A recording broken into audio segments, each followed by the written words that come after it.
مسلک اعلیٰ حضرت کیا ہے تو کہنا یہ ایک بات یہ بھی بتا دینا کہ یہ بھی مسلک اعلیٰ حضرت ہے. کیا نہ بولے نا بھائی, کیا وہ اے بھی مسلک, وہ کیا مسلک اعلیٰ حضرت ہے, اسے سن لیں. نعرہ مت لگانا, نہ زور سے بولنا, بس مجھے آپ خاموش ہیں اچھے لگتے ہیں, مجھے بولنا آپ کا کم اچھا لگتا ہے, آپ کا کردار اچھا ہو تو زیادہ اچھا لگتا ہے. آپ اچھے ہو جائے تو میں بھی اچھا ہو جاؤں, میں معافی چاہتا ہوں. سمجھ رہے ہیں آپ؟ اعلیٰ حضرت سرکار کی بارگاہ میں مغرب کی نماز کے بعد کبھی کبھی, دیکھیں یہ اسلام ہے, کبھی کبھی ایک لڑکا ایک ٹفن لے کر کے کھانا لینے آتا تھا. بھائی بڑی بات بولو, معافی چاہتا ہوں, ختم, معافی چاہتا ہوں. اعلیٰ حضرت سرکار کی بارگاہ میں ٹفن لے کر کے ایک بچہ اکثر مغرب کی نماز کے بعد کس کی بارگاہ میں, آواز نہیں ہے, کس کی, اعلیٰ حضرت کی بارگاہ میں, اعلیٰ حضرت کی بارگاہ میں وہ ٹفن لے کے کھانا کھانے کے لیے لینے آتا تو فرماتے اعلیٰ حضرت سرکار اپنے باورچی خانے کے انچارج سے, بھائی اسے کھانا پیک کر دو. وہ بچہ ٹفن میں کھانا لے کے چلا جاتا. 12 ایسے مہینوں گزرتے رہے, کئی مہینے سال گزر گئے. ایک مرتبہ ایک صاحب کہتے ہیں میں بیٹھا ہوا تھا اعلیٰ کی بارگاہ میں, وہ بچہ ٹفن لے کے آ گیا. یہ بھی مسلک اعلیٰ حضرت ہے. ہاں, اسے ہم نے بلا دیا, اسے ہم نے قصے پاری نہ سمجھ کے اس ورق کو ہی پھاڑ کے پھینک دیا. یہ تو 2024 کا کیلنڈر ہے, اب ہمارے کام کا نہیں ہے. اعلیٰ حضرت سرکار کے پاس ایک صاحب بیٹھے ہوئے تھے, اور معلوم ہے کیا کیا, معلوم ہے جیسے وہ بچہ ٹفن میں کھانا لے کے نکلا, صاحب بھائی مبارک بھائی, جیسے وہ ٹفن میں کھانا لے کے نکلا نا تو وہ صاحب باہر نکل کے آ گئے. بولے اے بیٹے رک رک رک رک رک رک. وہ بچہ رک گیا. بولے کیا بات ہے, بولے رک رک رک. بچہ ٹھہر گیا, وہ ٹفن لیے ہوئے تھا, چھوٹا سا 5-6 سال کا. جب ٹھہر گیا نا, بولے کیا بات ہے, تو بولے کہ تو کون ہے, تو کون ہے اور کہاں سے آتا ہے, تو کون ہے کہاں سے آتا ہے. جیسے یہ کہا پیچھے سے آ گئے اعلیٰ حضرت, پیچھے سے آ گئے اعلیٰ حضرت. فرمایا ڈانٹ کے چپ, اس بچے سے کیا پوچھتے ہو. بولے حضور کچھ نہیں, بس یہ پوچھ رہا تھا کئی مہینوں سے سالوں سے یہ کھانا لینے آتا ہے, یہ ہے کون اور کہاں سے آتا ہے. اگر سمجھ لے تو سبحان اللہ کہیے گا. اعلیٰ حضرت سرکار کی آنکھوں میں آنسو آ گئے. آپ نے فرمایا اتنے سالوں سے ہمارے یہاں کھانا لینے کے لیے آتا ہے, آج تک میں نے اس سے نہیں پوچھا تو کون ہے اور کہاں سے آتا ہے. آج تک میں نے اس سے نہیں پوچھا تو کون ہے اور کہاں سے آتا ہے. انہی کے بیٹے کو تو حضور مفتی اعظم ہند کہتے ہیں, جن کے ابو کے نام کی یہ عظیم الشان کانفرنس کے علم نصب ہیں, لہرا رہے ہیں, اور ہماری آنکھوں کو, ہماری بصیرتوں کو قلب جلا بخشتے ہیں, ہمارے دلوں کو. سمجھ رہے ہیں, اگر ہم کہیں لگاؤ نعرہ تو بچے بچے کی آواز بلند ہوتی ہے. یہ مفتی اعظم کون, اعلیٰ حضرت کے بیٹے. کبھی کردار پڑھا ان کا آپ نے؟ 50,000 روپے جلسوں میں کرائے کے نام پہ منگوا لیں گے, نہیں جلسہ ہوگا تو واپس نہیں کریں گے, نہیں جلسہ ہوگا تو واپس نہیں کریں گے.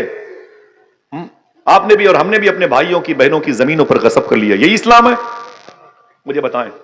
اگر آپ اعلیٰ حضرت کے مسلک سے محبت کرتے ہیں تو یہ جملہ بھی یاد کر لیں, بریلی شریف کی زمین پہ یہی اعلیٰ حضرت ہیں, ان کے بیٹے مفتی اعظمین رکشے پہ جا رہے تھے. ایک صاحب نے کہا حضور رکے تو رک گئے. حضور مفتی اعظم, یہ میرے مفتی اعظم ہے. کہا کیا بات ہے. کہا حضور یہ 2 روپے آپ کے مدرسہ مظہر اسلام کے لیے چندہ ہے. فرمایا اللہ کافی ہے. نہیں. بولے حضور قبول فرما لیں. کتنے تھے؟ کم سے کم 2 آدمی بولے 2 روپے تھے. 2 روپے. کہا حضور 2 روپے ہے, اسے قبول کر لیں. حضور مفتی اعظم نے اس پیسے کو, 2 روپے کو نوٹ تھی, اسے صدری کے جیب میں رکھ لیا, اور جیسے اپنے مدرسے مظہر اسلام مسجد بی بی پہنچے نا تو آپ نے بلایا مدرسے کے جو مینیجر تھے, کہا ادھر آئیے, یہ ایک صاحب نے 2 روپے مدرسے کے لیے دیے, یہ 60 سال پہلے کی بات ہے. کہا 2 روپے مدرسے کے لیے ایک صاحب نے چندہ دیا ہے. تو جیسے حضور مفتی اعظم نے اپنی جیب میں ہاتھ ڈالا, 2 روپے کی اس نوٹ کی جگہ پہ 2 نوٹ نکل آئی. 2 روپے کی 2 نوٹ نکل آئی. تو سرکار مفتی اعظم نے فرمایا ارے, پھر دوسری جیب میں ہاتھ ڈالا تو اس میں سے 2-3 نوٹ نکل آئی. جب اپنے کرتے شریف کی جیب میں ہاتھ ڈالا تو اس میں بھی 1 2 3 4 نوٹ 2 روپے کی نکلتی چلی جائی. تو آپ نے ٹیبل پہ پیسے رکھے اور فرمایا کہ مدرسہ مظہر اسلام کے مینیجر سے کہ اس کے 2 روپے کا کیا ہو گئے, اس کے 2 روپے کیا ہو گئے جو اس نے میرے مدرسے کے لیے دیا تھا. اس کے پیسے تو اس میں گڈ مڈ ہو گئے, زم ہو گئے, مدغم ہو گئے, مل گئے, اس کے پیسے کیا ہوئے. تو خادم نے کہا حضور کچھ بھی ہو, 2 روپے دیا تھا تو کوئی بھی 2 روپے دے دیں. حضور مفتی اعظم نے ایک جملہ ارشاد فرمایا تھا, فرمایا ایسے کیسے کوئی پیسہ دے دے. اس نے جو 2 روپے کی نوٹ دے کے کہا تھا اسے مدرسے میں دینا, تو مصطفیٰ رضا کی ذمہ داری ہے کہ اس روپے کو مدرسے میں دے. سمجھ رہے ہیں آپ؟ بولے پھر اس کا علاج کیا ہوگا؟ بولے اس کا علاج ہی کہ میرے پاس جتنے بھی 2 روپے کے نوٹ ہیں میں سب مدرسے میں دے دوں. اللہ اکبر اللہ اکبر. سمجھ رہے ہیں آپ؟ ان کی بارگاہ میں پلنے والے آج حکومتیں ہمارے خلاف ہیں. ہر حکومت آپ کو کھا جانے کے موڈ میں. اتر پردیش، بہار، جھارکھنڈ کی حکومتیں تو آپ کو انسان نہیں مانتی ہیں. وجہ کیا ہے؟ آپ نے وہ اسلام جو بزرگوں کے پاس تھا اسے ٹھکرا دیا. یہی مفتی اعظم ہند ہے، ان کے لاڈلے خلیفہ تھے مفتی محمد اعظم صاحب رئیس العلماء. نوری مسجد بریلی شریف، بریلی شریف جنکشن پہ ان کی مسجد ہے. اسٹیشن پہ آئے حضرت سرکار مفتی اعظم کے لاڈلے پروردہ تھے. اسٹیشن پہ آئے تو جیسے ٹرین پر بیٹھنا چاہتے تھے وہ ٹرین چھوٹنے لگی، ٹکٹ نہیں لیا تھا اور جلدی سے ٹرین پہ چڑھ گئے. شاید انہیں لکھنؤ کے قریب میں کہیں جانا تھا. اب بغیر ٹکٹ وہ اپنی منزل پہ آ گئے. بغیر ٹکٹ اپنی منزل پہ آ گئے اور جب منزل پر بغیر ٹکٹ کے پہنچے تو جب واپسی کی تو آپ نے 2 ٹکٹ خریدے. بریلی شریف میں 2 ٹکٹ خریدی حضور مفتی محمد اعظم صاحب نے اور اس 2 ٹکٹ کو جیب میں لے کے سفر کیا. کسی نے پوچھا حضور 2 ٹکٹ کاہے لیے؟ فرمایا جب میں گیا تھا تو بغیر ٹکٹ گیا تھا. میں نے 2 ٹکٹ اس لیے خریدی کہ میں جس ملک میں رہتا ہوں اس ملک کی حکومت کو نقصان نہیں پہنچانا چاہتا.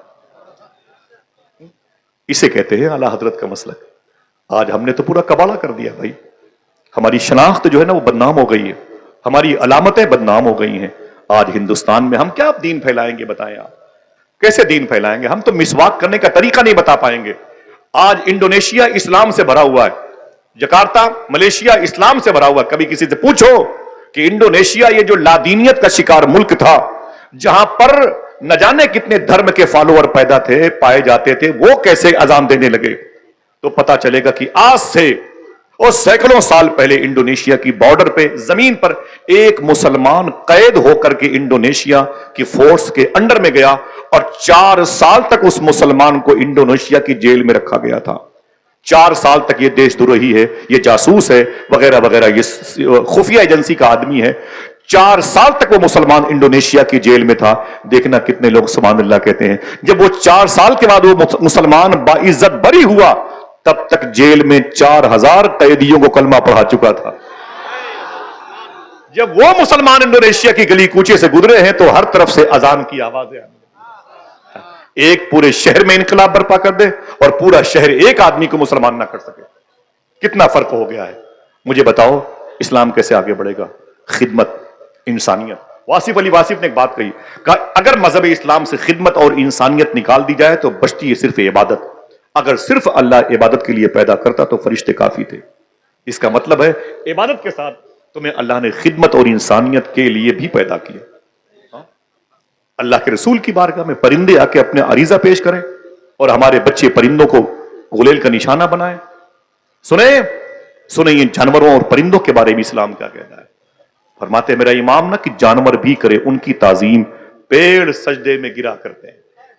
آپ کچھ نہ کریں، 2 کام کریں. اگر سچ بولنا شروع کر دیں اور حلال کھانا شروع کر دیں تو انشاءاللہ تمہارے پیسوں سے قوم کی انسانیت کی خدمت ہوتی رہے گی. پھر سے یہ مزاج جو مبارک اسلام کے چہرے کا ہے وہ لوٹ آئے گا انشاءاللہ. آپ جس اسلام کو اپنے گھروں میں لے کے آئے ہو، کبھی سوچا یہ ہندوستان میں اسلام کیسے آیا؟ بہت لمبی گفتگو ہے میری، لیکن میں باتیں 1 منٹ میں بھی اشارہ ہوگا ختم کر دوں گا. بس 1 سیکنڈ میں ختم کر دوں گا. میری بات آپ ایک بات مان لیں، اس ہندوستان میں اسلام کیسے آیا؟ وعدہ کرو اس پر عمل کرو گے انشاءاللہ. ہر جلسوں میں نہ جایا کرو، لیکن جو باتیں جلسوں میں سنو اسے عمل کر لو تاکہ ہر رات جلسوں میں جانے کا ثواب گھر بیٹھے ملتا رہے انشاءاللہ. بولے معمولی بھیڑ ہے، بتائیے آپ، تاحد نگاہ لوگ ہیں، پھیلی ہوئی زمین ہے اس لیے آپ کو احساس نہیں ہے. سمجھے سمٹی ہوئی زمین ہوتی تو آپ کو پتا چلتا کتنی بھیڑ ہے. الحمدللہ رب العالمین اتنے لوگ ہیں. اگر تھوڑا سا حضور کا دین سیکھ لیا. یہی ہندوستان ہے جہاں آج سے 1350-1400 سال پہلے اسلام آیا تھا. کیسے آیا تھا بتاؤں کہ باتیں ختم کر دوں؟ سب سے بہتر دین، ہاتھ اٹھا کے بولو.